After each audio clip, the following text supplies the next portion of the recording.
दोस्तों, भारत ने मालदीव के ऊपर जिस हिसाब से एक्शन लेना शुरू किया है, आने वाले कुछ ही दिनों में मालदीव के ऊपर एक महासंकट आ सकता है। दरअसल भारत ने मालदीव को एक्सपोर्ट किए जाने वाले प्रोडक्शन को जिस हिसाब से रोकना शुरू किया है, उसे मालदीव में खाने के लाले पड़ जाएंगे। दोस्तों, भारत की तरफ से मालदीव को जाने वाले आलू, प्याज, टमाटर, गेहूं, चावल और अंडे के बाद अब मालदीव को जाने वाले डेयरी प्रोडक्ट्स और एलपीजी गैस प्रोडक्शन को रोकने की तैयारी की जा रही है। आपको बता दें, भारत मालदीव में दूध से बने हुए कई पदार्थ जैसे कि दूध से बनी छाछ, लस्सी, दही, घी, पनीर, ये सारी चीजें भारत मालदीव के अंदर एक्सपोर्ट करता था।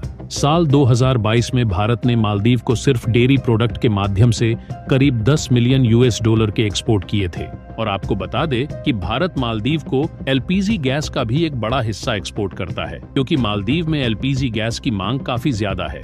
इसलिए भारत मालदीव पड़ोसी देश होने के नाते एलपीजी गैस का एक बड़ा हिस्सा अकेले मालदीव को एक्सपोर्ट करता है। लेकिन हाल ही में मालदीव ने भारत के साथ दुश्मनी मोल लेकर जो गलती की है, ये गलती मालदीव के ऊपर बहुत ज्यादा भारी पड़ने वाली है, क्योंकि मालदीव न सिर्फ इससे अपनी अर्थव्यवस्था बल्कि अपने लोगों का नुकसान, यहाँ तक कि आने वाले टूरिस्ट का भी नुकसान करने वाला है। क्या है पूरी अपडेट, आइए इस वीडियो में समझते हैं। लेकिन उससे पहले हमें सपोर्ट करने के लिए इस वीडियो को एक लाइक और चैनल को सब्सक्राइब जरूर कीजिएगा। यह सिर्फ आपके लिए 1 सेकंड का काम है, लेकिन इससे हमारी काफी बड़ी मदद होती है। तो सबसे पहले बात करते हैं मालदीव में मिल्क प्रोडक्ट्स एक्सपोर्ट की, फिर बात करेंगे एलपीजी गैस एक्सपोर्ट के बारे में। देखिए, ज्यादा पुरानी बात नहीं है। ऑब्जर्वेटरी ऑफ इकोनॉमिक्स कम्प्लेक्सिटी की रिपोर्ट के मुताबिक भारत ने साल 2021 में मालदीव को करीब 12.4 million $US milk product export किए थे। इसमें दूध से बनी हुई तमाम चीजें भारत ने एक्सपोर्ट की। इसके अलावा जैसा कि रिपोर्ट में आप देख सकते हैं, हसन मिल्क यूनियन ने मालदीव के अंदर मिल्क को एक्सपोर्ट करने का काम शुरू किया, ताकि मालदीव में और ज्यादा मिल्क को एक्सपोर्ट किया जाए। और ये मालदीव की टूरिस्ट इंडस्ट्री के लिए बहुत ज्यादा है, क्योंकि जब गर्मियों का समय आता है तो मालदीव के अंदर दूध से बनी हुई चीजें बहुत ज्यादा सेल की जाती है और टूरिस्ट बहुत ज्यादा चीजें कंज्यूम करते हैं। जनरली भी देखा जाए तो गर्मियों के समय में लोग ज्यादा खाना नहीं खाते हैं, बल्कि ज्यादातर ड्रिंकिंग प्रोडक्ट का इस्तेमाल करते हैं।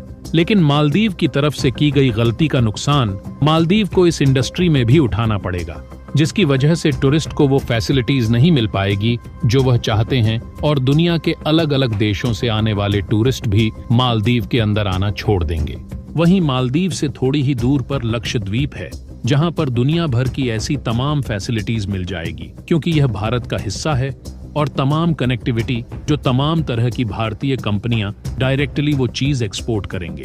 लक्षद्वीप के अंदर बिना किसी रोक टोक के इस तरह सीधे भारत को फायदा मिलने वाला है। और मालदीव जो अभी चीन की गोद में बैठा हुआ है और लगातार चीन का समर्थन दे रहा है, चाहे वो स्पाइस शिप हो या फिर चीन से लोन लेना या फिर चीन का खुलकर अंतर्राष्ट्रीय स्तर पर समर्थन करना हो, इन सभी चीजों में मालदीव चीन का साथ दे रहा है, तो भारत आखिर मालदीव का साथ क्यों देगा। और सिर्फ इतना ही नहीं, भारत के डेयरी इंडस्ट्री लगातार बढ़ती चली जा रही है। साल 2022 और 23 में भारत में ही Bangladesh, UAE, Saudi Arabia, USA और भूटान जैसे देशों को डेयरी प्रोडक्ट एक्सपोर्ट किए थे। साल 2021 में हमने भूटान, नाइजीरिया और सिंगापुर जैसे देशों को अपने एक्सपोर्ट बढ़ाए। इसके अलावा तुर्की, इजिप्ट भी इस लिस्ट में शामिल है। और सिर्फ इंडिविजुअल लेवल पर अगर मालदीव का डेटा निकाल करके देखा जाए तो भारत की तरफ से करीब 53 एक्सपोर्टर्स ये चीजें एक्सपोर्ट करते हैं और मालदीव में करीब 101 बायर्स चीजें इंपोर्ट कराते हैं। यानी कि भारत की सप्लाई ऑलरेडी मालदीव के अंदर कम थी, लेकिन मालदीव के अंदर डिमांड डबल से भी ज्यादा थी।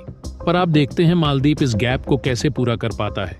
अब बात करते हैं एलपीजी गैस एक्सपोर्ट पर। दरअसल भारत को एक नए देश के मार्केट का एक्सेस भी ऑलरेडी मिल चुका है, जिससे भारत बांग्लादेश को एक बड़ी मात्रा में एलपीजी गैस का एक्सपोर्ट करने वाला है। असल में हुआ ये है कि मालदीव ने चीन से हाथ मिलाकर एक बहुत बड़ी गलती कर दी है और भारत ने अब मालदीव को एक्सपोर्ट होने वाली एलपीजी गैस को रोक दिया है। आपको बता दें कि हर महीने भारत मालदीव को गैस के 2 बड़े कंटेनर भेजता है, और ऐसे में यदि भारत मालदीव को एक्सपोर्ट होने वाली गैस पर रोक लगा देता है तो मालदीव एक बड़ी समस्या में पड़ सकता है। इससे केवल मालदीव को ही नहीं बल्कि मालदीव में जाने वाले टूरिस्ट को भी असुविधा होने वाली है। और अगर देखा जाए तो भारत और बांग्लादेश के संबंध पहले से ही काफी अच्छे हैं। और अब भारत मालदीव के बजाय बांग्लादेश को एक बड़ी मात्रा में एलपीजी गैस का एक्सपोर्ट करेगा। और कमाल की बात यह है कि बांग्लादेश में गैस की डिमांड ज्यादा होने की वजह से ही बांग्लादेश महंगे दामों में एलपीजी गैस खरीदने के लिए तैयार है। इसके अलावा भारत अपने पड़ोसी देश नेपाल, भूटान और श्रीलंका को भी उनके रिक्वायरमेंट के हिसाब से एलपीजी गैस का एक्सपोर्ट करता है। यानी कि कुल मिलाकर भारत के पास गैस एक्सपोर्ट करने के लिए मार्केट की कमी नहीं है। अगर भारत मालदीव को गैस का एक्सपोर्ट ना भी करे तो भी हम मालदीव की बजाय दूसरे देशों में गैस का एक्सपोर्ट करके हाई प्रॉफिट कमा सकते हैं। आपको बता दें कि मालदीव अगर चीन से एलपीजी गैस खरीदता है तो उसके लिए मालदीव को ज्यादा पैसा देने पड़ेंगे और मालदीव की अर्थव्यवस्था इतनी भी ज्यादा अच्छी नहीं है कि वह ज्यादा दामों में इन देशों से एलपीजी गैस का इंपोर्ट कर पाए। अभी मालदीव खुद चीन का कर्जदार है और अपने टूरिस्ट इंडस्ट्री को बढ़ाने के लिए चीन से कर्जा लिया है। अब मालदीव खुद अपने घुटनों पर आने वाला है। वैसे देखा जाए तो चीन दुनिया का सबसे बड़ा एलपीजी गैस उत्पादन करने वाला देश है, लेकिन चीन में गैस की ज्यादा डिमांड होने की वजह से चीन चाहकर भी दूसरे देशों को एलपीजी गैस का निर्यात नहीं कर पाता।